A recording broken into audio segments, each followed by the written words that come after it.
Nous sommes toujours à Mediapart, en direct de la rédaction de Mediapart, pour ce Mediapart Live exceptionnel, déclenché par l'exceptionnelle enquête de Marine Turki, elle-même déclenchée par l'exceptionnel et courageux témoignage de Adèle Haenel sur les violences sexuelles au cinéma, où règne notamment dans le cinéma français, une grande omerta, et qui s'ajoute à l'alibi classique de la création et de ses transgressions. Pour poursuivre, nous allons discuter de ça avec Iris Bray. Iris Bray, bonjour, bonsoir. Vous êtes franco-américaine, spécialiste de la question du genre et de ses représentations. Votre livre aux éditions du Seuil, c'est sur les séries, Sex and the Series, et il y en a un prochain qui va paraître bientôt, toujours aux éditions du Seuil, qui est sous nos yeux. Oui, j'ai dit éditions de l'Olivier, parce qu'elles sont liées aux éditions du Seuil. Oui, c'est d'où mon lapsus. Oui. C'est les éditions de l'Olivier, celles qui viennent de remporter le prix Goncourt au passage. Aujourd'hui même, sous nos yeux, le regard féminin à l'écran.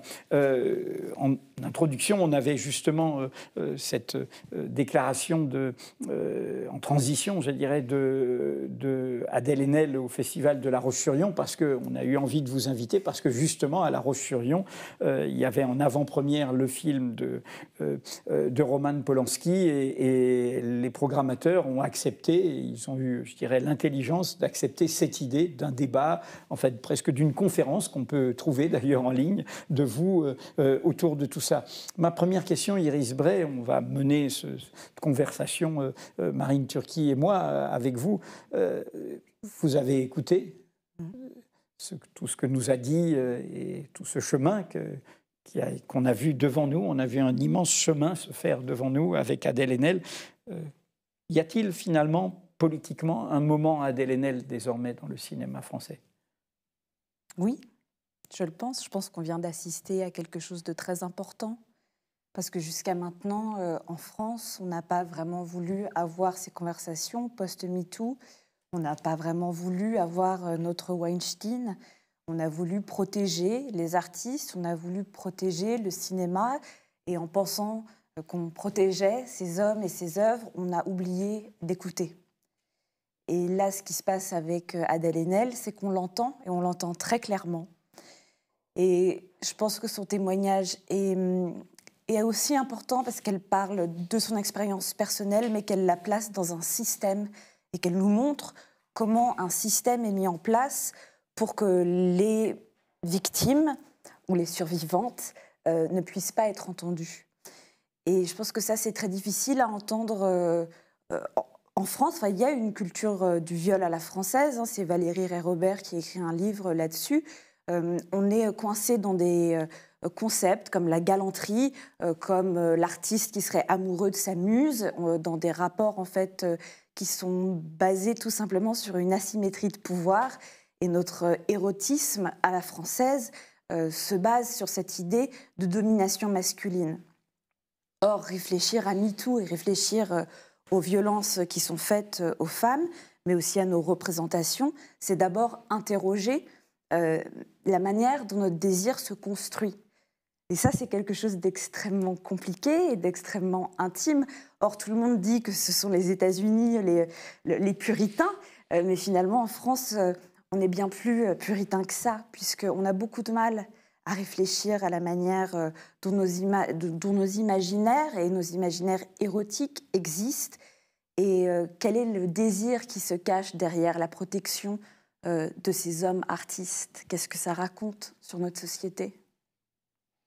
À La Roche-sur-Yon, vous avez expliqué que par rapport au cas Polanski et par rapport aux polémiques, elles étaient y compris à Mediapart, puisque nous avions invité le responsable de la Cinémathèque française, Frédéric Bonneau, et dans tout ce moment, voilà, vous êtes des censeurs, la création, vous voulez tuer un artiste pour des faits si anciens, etc.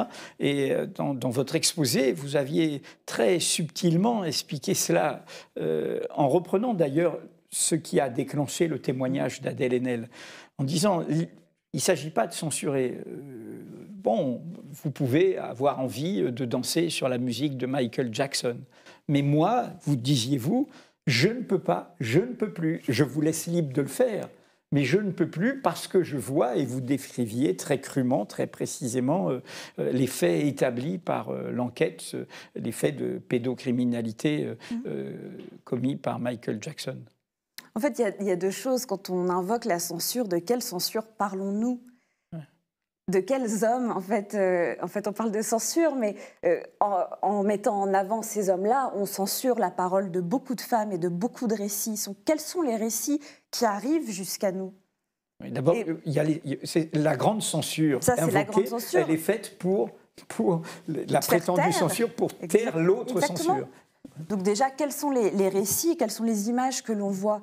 Et c'est vrai que moi, je me suis penchée dans les affaires, pour Michael Jackson, mais aussi pour Polanski, d'essayer d'écouter la parole des victimes. Et ce qui est intéressant, c'est que ces récits-là sont difficilement trouvables. Ce n'est pas des choses qui sont faciles à trouver. Quand on lit le récit de Samantha Gemer, qui a 13 ans... qui est la victime de Polanski. Qui est la victime de Polanski, une des victimes, puisqu'il y en a 4 aujourd'hui.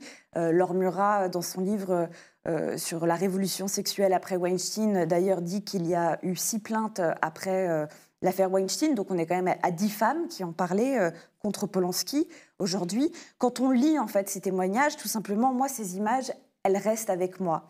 C'est-à-dire que quand on évoque le nom de Polanski, je n'ai plus les images de cinéma, je n'ai plus les images des œuvres qui me viennent à l'esprit.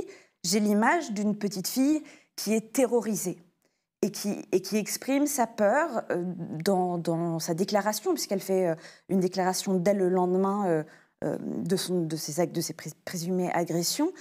Et elle explique les choses très clairement. Elle explique comment il lui demande d'enlever son haut, puis comment elle enlève sa culotte. Et elle explique qu'elle est dans le jacuzzi et qu'elle a tellement peur de lui parce qu'il vient dans le jacuzzi avec elle, qu'elle fait semblant d'avoir une crise d'asthme et qu'elle lui demande de la ramener chez elle. Et il refuse. Et elle explique qu'il lui fait un cunnilingus. Et dans sa déclaration, elle ne connaît même pas le mot.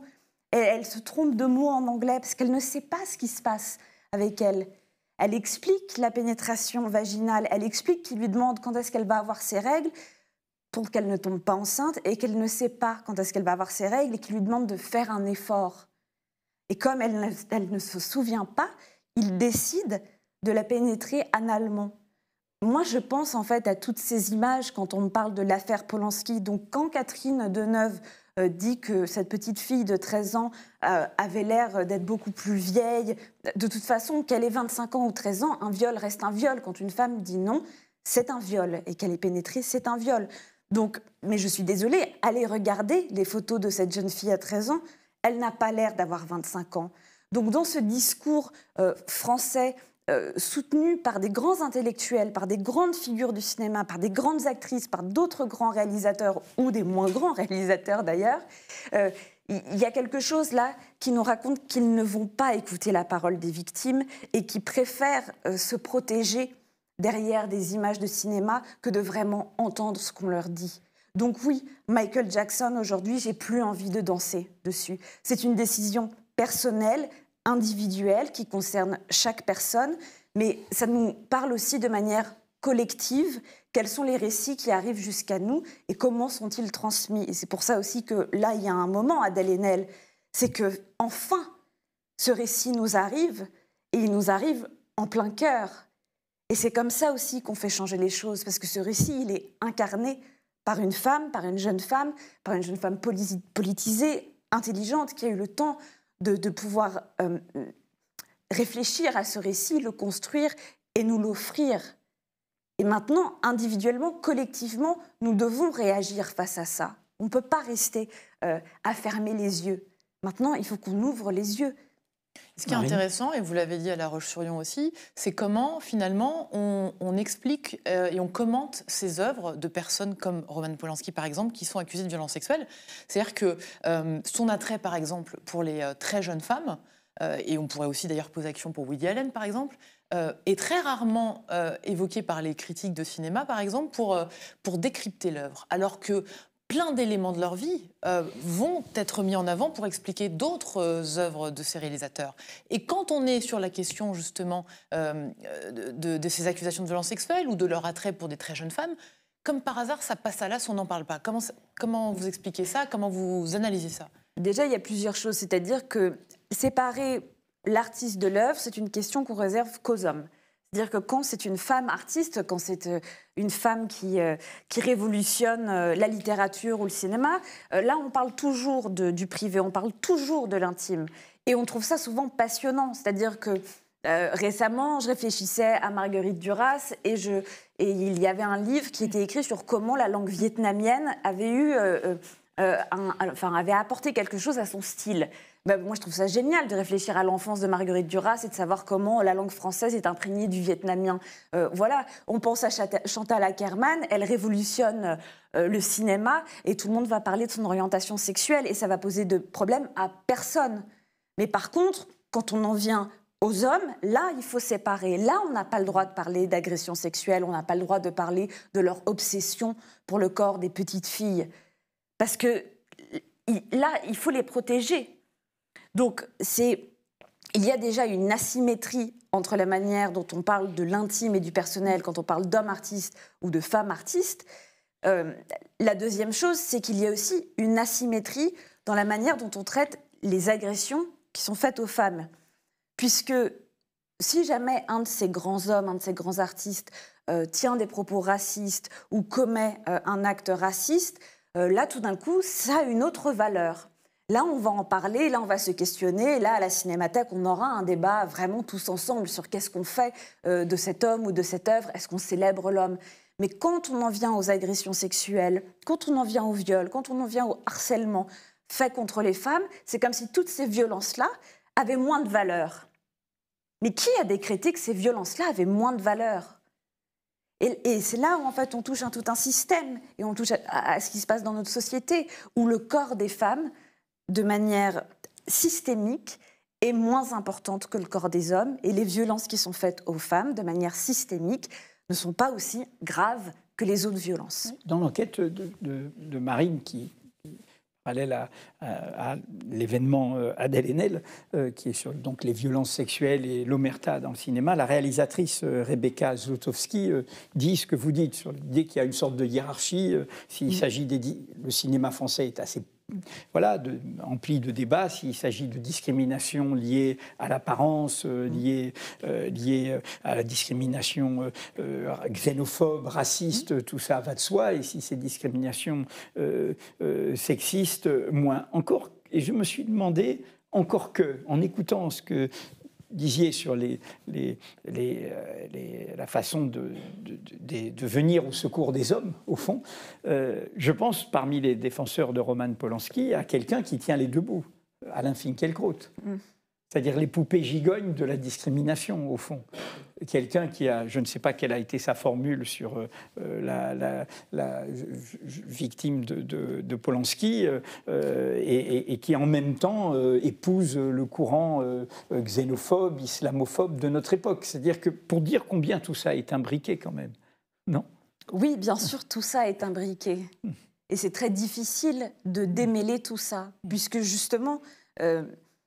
même moi, en préparant cette émission, j'ai regardé Les Diables, donc le film de Christophe Ruggia, dans lequel Adèle Haenel joue à 12 ans. Et ça a été un moment très compliqué pour moi, parce que je devais me poser la question de qu'est-ce que je voyais, et de comment en parler, et de comment est-ce que ce qui se passe derrière la caméra, ce qui se passe sur nos écrans, comment est-ce que tout ça est lié, comment est-ce qu'en fait on parle d'un système d'oppression sur un plateau qui est lié à un système d'oppression dans la société. Qui sont les personnes qui ont le droit de parler de ça, que ce soit Finkielkraut ou un autre, enfin, je veux dire, qui sont les hommes aussi qui s'expriment sur ça, parce que cette semaine, on a quand même eu un espèce de petit florilège entre Nicolas Bedos... Dites-nous, parce qu'on ne suit pas tous, tout le monde n'a pas écouté. Nicolas Bedos sur France Inter... Qui est en promotion d'un film lui-même. Voilà, parlant de de Luc Besson explique que nous vivons dans un monde triste parce que Luc Besson, sur BFM, doit se justifier de la manière dont il a trompé sa femme. Or, ce n'est pas du tout ça l'histoire. Ce n'est pas ce que nos enquêtes racontent. Voilà. Ce n'est pas ça l'histoire de Luc Besson. Donc, c'est pas de l'infidélité conjugale. On est très triste pour Nicolas Bedos que son petit monde se soit détruit parce que il considère que Besson doit se justifier de ses infidélités. On ne parle pas de ça, en fait. On parle de viol. Et de viols qui sont commis sur des femmes qui essayent de prendre la parole. Quand Jean Dujardin, dans Elle, aujourd'hui... Qui est rôle-titre du film de Polanski, J'accuse, qui va sortir. Nous dit qu'il est un peu fatigué. Fatigué de MeToo. De quoi parlons-nous, en fait? On est fatigué de quoi? On en est au début. Il ne s'est encore rien passé en France. Je veux dire, Adèle Haenel marque un tournant. Donc, fatigué de quoi? C'est vraiment...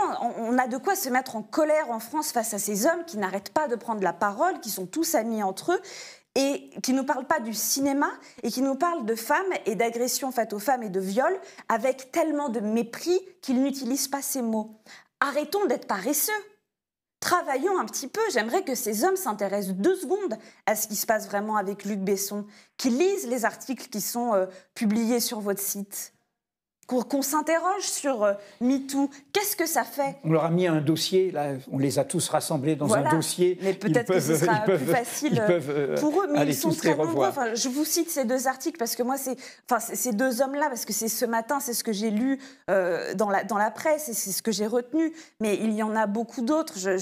C'est juste que leurs paroles et leur mépris racontent autre chose de notre société et du cinéma français et de la difficulté de nous prendre au sérieux la parole des femmes qui veulent s'exprimer sur les violences sexuelles. Marie. Il faut s'arrêter un petit peu sur une forme de spécificité française quand même dans le cinéma aujourd'hui.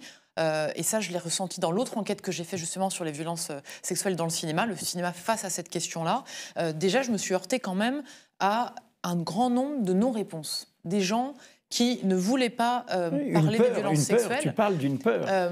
Oui, c'est-à-dire qu'entre ceux qui disent c'est encore une omerta et ceux qui ne répondent pas, et puis il faut voir pourquoi ils ne répondent pas. C'est-à-dire qu'en fait, c'est un peu le top 10 des excuses pour ne pas répondre. Et puis ils ont peur pour leur emploi. Alors, dit non, mais je ne parle pas des victimes, là. Je parle de gens à qui je posais 2 questions simples dans cette enquête. C'était quoi ces questions? C'était, premièrement, qu'est-ce qui, selon vous, a changé dans le monde du cinéma français depuis MeToo? On est 2 ans après MeToo. Et deuxièmement, comment on fait aujourd'hui pour protéger les hommes et les femmes sur les plateaux des violences sexuelles? C'était des questions simples, évidentes. Je me suis heurtée à un mur énorme de la part d'hommes comme de femmes, à qui je posais des questions assez simples, donc des cinéastes, des producteurs, productrices, des directeurs ou directrices de casting, des comédiens ou des comédiennes.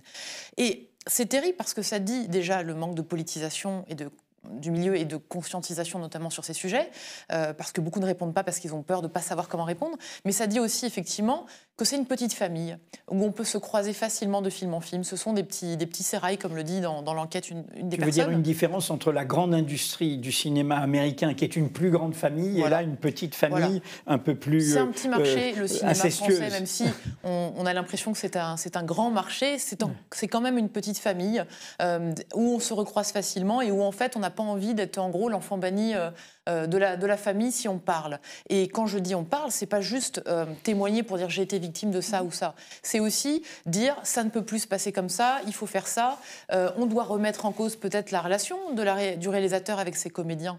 Cette espèce de rapport qui serait inégal et qui serait le mentor et la muse. Il y en a qui remettent ça en cause dans cette enquête, justement. Il y a l'actrice Clotilde M qui dit « Moi, je ne travaille pas comme ça. Moi, avec mon metteur en scène, on est sur un pied d'égalité. » Donc, c'est tout ça. C'est une révolution aussi intellectuelle qui doit être faite aujourd'hui. C'est des pratiques et intellectuelles.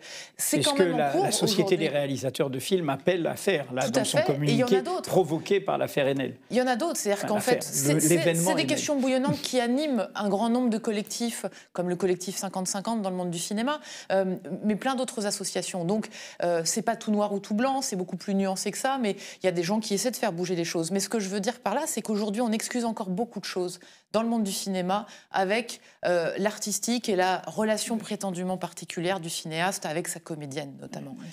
Donc ça, c'est un discours à déconstruire. Et pour ça, il faut qu'il y ait une conscientisation dans ce milieu, il faut qu'il y ait des formations. Donc concrètement, qu'est-ce qu'on peut faire? Ils le disent, les gens dans l'enquête. On peut faire un petit peu des des paroles formelles en début de tournage, dire que voilà, on ne tolère pas les comportements sexistes, le harcèlement sexuel, etc. De rappeler que ça peut valoir une suspension immédiate du tournage. Tu racontes une histoire où ça s'est passé, où l'équipe s'est révoltée et a dit à quelqu'un on ne fait pas ça. C'est intéressant parce que l'équipe s'est révoltée de manière assez générale. Et puis l'actrice Clotilde M dit que, parce que donc l'histoire c'était qu'une stagiaire venait faire signer son rapport de stage avec son maître de stage et que le régisseur a fait une blague en disant elle ne sait pas porter le café, elle ne sait pas porter son soutien-gorge. Enfin, il a fait des remarques comme ça, très humiliantes pour elle devant tout le monde par ailleurs. Et donc tout le monde un petit peu a réagi. Donc la production déjà a été saisie de manière formelle, mais il y a eu une réaction globale pour tourner un petit peu, retourner le rapport de force et plutôt se moquer de ce régisseur et montrer l'absurdité de la situation. Et l'actrice Clotilde M dit que le lendemain, elle est arrivée sur le tournage avec un soutien-gorge sur son costume et qu'elle a dit est-ce que je dois faire un stage pour le porter, voilà. Donc on peut réagir collectivement comme ça. Et c'est ce que beaucoup de gens expliquent dans cet article. Il suffirait quand même que tout le monde, en fait, relève ces situations qui ne doivent plus exister. Ça peut aussi être des clauses dans les contrats en début de tournage. On fait signer le contrat et puis il y a des clauses sur le harcèlement, les comportements racistes, sexistes, etc., qui ne doivent pas avoir lieu. Ce sont des évidences, mais aujourd'hui, il faut peut-être passer par ça.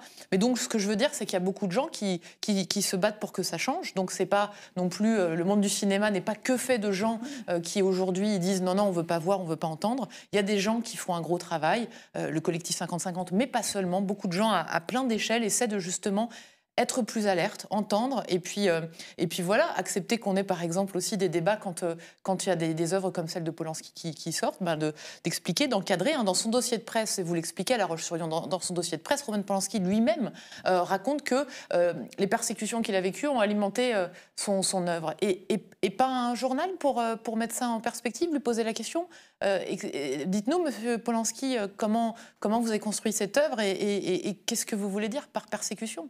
C'est là, c'est dans le dossier de presse, il le dit lui-même. Parmi les verrous qu'il faudrait faire sauter, Iris Bray, vous êtes vous-même, dehors de votre travail universitaire, vous êtes critique, notamment par exemple dans Les Inrecuptibles. Est-ce qu'il n'y a pas un problème avec justement la critique du cinéma français ? Ça va changer probablement, mais ça nous a frappé dans les petites 24 heures depuis la parution des articles de Marine. Il y a des reprises, y compris la presse People, beaucoup au plan international, là dans les revues spécialisées de cinéma, mais il ne semble pas, au moment où je parle, que dans les rédactions, les rubriques cinéma des rédactions sont dit il y a quand même quelque chose qui se passe qui concerne notre secteur et nous, critiques de cinéma, on doit s'en emparer. Oui, il y a le silence. Un silence qui en dit long, un silence des critiques qui sont très mal à l'aise, je pense, avec toute l'idée de comment est-ce qu'on réfléchit aux images à travers le prisme du genre, qui est une approche américaine qui existe aux États-Unis depuis très longtemps. On l'a vu notamment à Cannes de manière absolument flagrante avec le film de Céline Sciamma, Portrait de la jeune fille en feu, où on a vu la critique française et la critique américaine. Et il y avait vraiment une division qui était très intéressante parce qu'elle racontait deux choses sur deux pays. Il y avait les États-Unis qui parlaient de regard féminin, qui parlaient d'égalité, qui parlaient de comment est-ce que finalement une réflexion intellectuelle peut s'incarner dans une forme filmique. Et puis de l'autre côté, il y avait la France qui parlait d'un film froid, comme si une histoire d'amour entre deux femmes qui se... Un film froid ? Oui, bien ont sûr, dit ça. Alors je ne dois pas lire chair. les critiques parce que j'ai vu le film et s'il y a...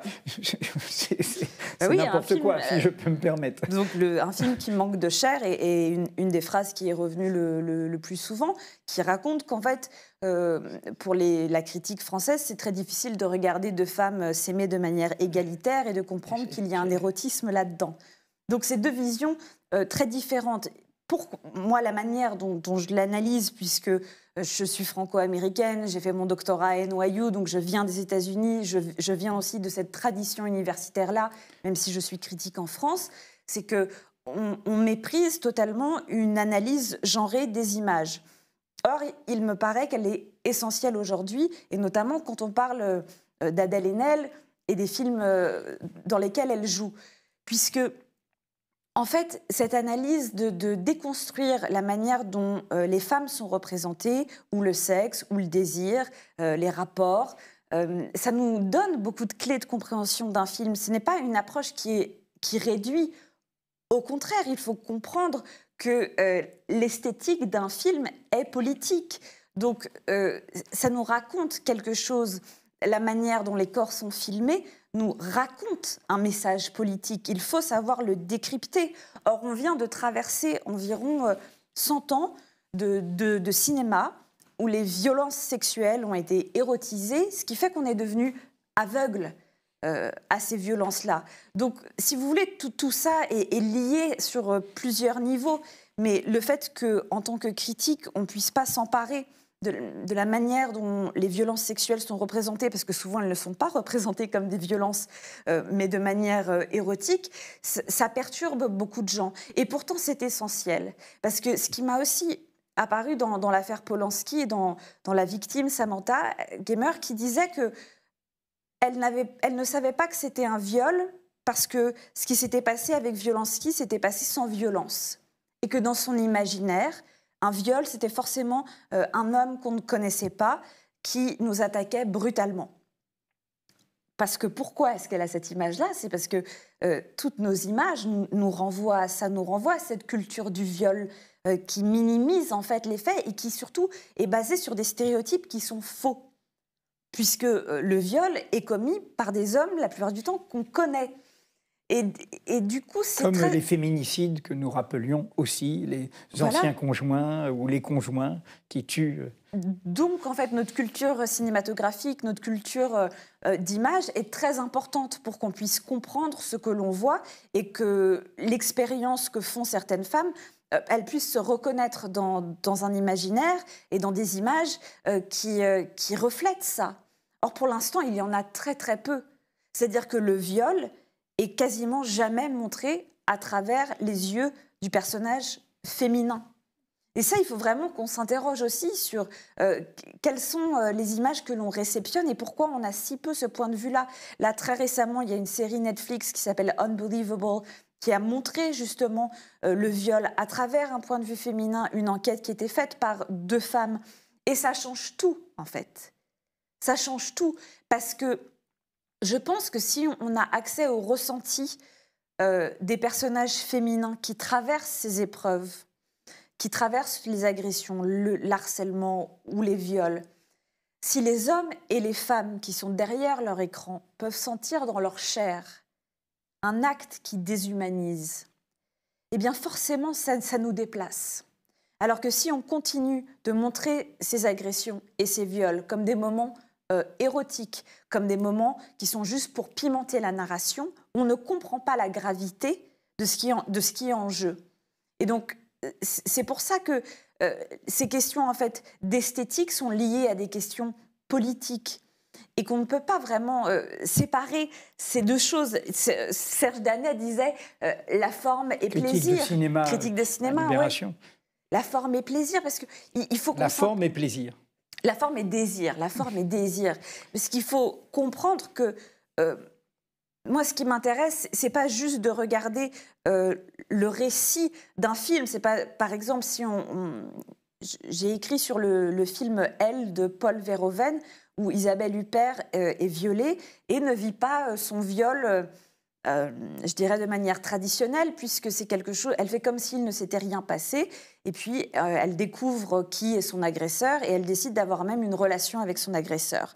C'est un récit qui dérange. Pourquoi ? Parce que ça ne reflète pas la réalité, mais on ne demande pas au film de refléter la réalité. C'est justement un film qui est intéressant parce qu'il est que du point de vue de la femme qui se fait agresser. Et moi, ça m'intéresse, ça, d'être dans le regard d'un personnage féminin et de voir comment, finalement, ce qui lui arrive va impacter sa vie, et moi je ressens ce que son personnage ressent.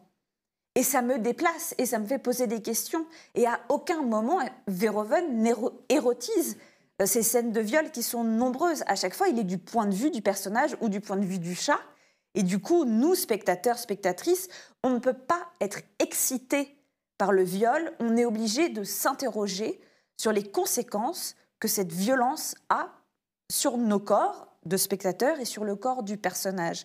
Et c'est ça les images qui nous manquent aujourd'hui, c'est des images qui nous montrent le point de vue subjectif d'un personnage féminin qui nous déplace. On peut parler pour aller sur la littérature de Lolita. On a attendu 70 ans pour connaître le point de vue de Lolita. Le journal de Elle qui est sorti ce mois-ci aux éditions La Goutte d'Or montre ça. C'est-à-dire qu'en fait, personne ne s'est demandé pendant 70 ans quel était le point de vue de Lolita dont on parlait, qui est devenue une figure mythique, que ce soit dans le cinéma ou dans la littérature.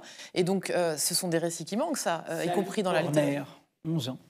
Voilà, et donc il a fallu là attendre quasiment un siècle pour avoir le point de vue de cette jeune fille, en fait. Oui, Sally Horner, 11 ans, et qui a inspiré le roman Les Mésaventures. Et elle est, à la différence de la Lolita de la littérature, elle meurt dans un accident de voiture à 16 ans. Elle n'aura pas... Mais elle est enlevée par un homme qui abuse d'elle. Mais vous voyez, c'est-à-dire que Lolita, quand on pense à Lolita, on voit un personnage féminin, on n'a jamais accès à la psyché de la petite fille dans l'œuvre qui... C'est une construction d'homme. Oui, c'est un homme qui écrit et c'est un homme qui réalise, Stanley Kubrick après Nabokov. Voilà. Et c'est comme ça qu'il voit. Et Lolita, c'est leur invention. Oui, mais c'est aussi, du coup, une référence culturelle pour tout le monde. Or, quelles sont les références culturelles où je vous dis le surnom de quelqu'un ou le prénom d'une femme et tout le monde sait de quoi on parle et connaît l'expérience de cette petite fille ou de cette jeune femme. C'est très important. Il nous manque ces récits-là. Et aujourd'hui, il faut qu'on se pose la question justement de qui parle et de quelles œuvres sont créées. C'est essentiel en fait que tout ça se diversifie à plein de niveaux et devienne plus inclusif et que les voix de femmes arrêtent d'être des voix minoritaires. Moi, j'attends le moment où on arrivera à 50-50. Je veux dire, on est à 23% de réalisatrices femmes. Je ne dis pas que toutes les réalisatrices font des films sur les femmes, évidemment que non. Et il y a certains hommes qui le font très bien aussi. Thelma et Louise est réalisée par un homme. Mais quels sont les récits qui arrivent jusqu'à nous et où sont nos grandes héroïnes ? Heureusement, il y en a certaines qui sont en train de se créer et qui sont en train de faire culture. Mais on a besoin de beaucoup plus de femmes, des personnages de fiction, mais aussi des femmes qui prennent la parole, comme le font Adèle Haenel, qui à la fois maintenant incarne des personnages de fiction très forts et dans la vie réelle porte une parole politique qui, je pense, va être décisive. On arrive à la fin. Je suis désolé, mais je dirais en écho à ce que vous dites, on a besoin d'une révolution des femmes qui est aussi bien portée par une Adèle Haenel ou par votre discours ce soir que par AOC, la parlementaire de la Chambre des représentants aux États-Unis, et ses copines d'ailleurs, elles sont nombreuses, ou par Greta Thunberg, hein, parce que là, Greta Thunberg, pareil, hein, il y a une façon de dire que la victime de Polanski n'était pas une enfant, mais Greta Thunberg, c'est une enfant, et de discréditer les femmes. Nous avons besoin de cette révolution des femmes, et je me répète, mais pour nous libérer tous. Donc merci à vous toutes. Et merci à Marine. Merci Marine pour merci votre enquête. à vous toutes. Merci. Voilà, c'est fini. Aidez Mediapart, mais aidez-les, soutenez-les, accompagnez-les. Elles nous libèrent. Bonsoir.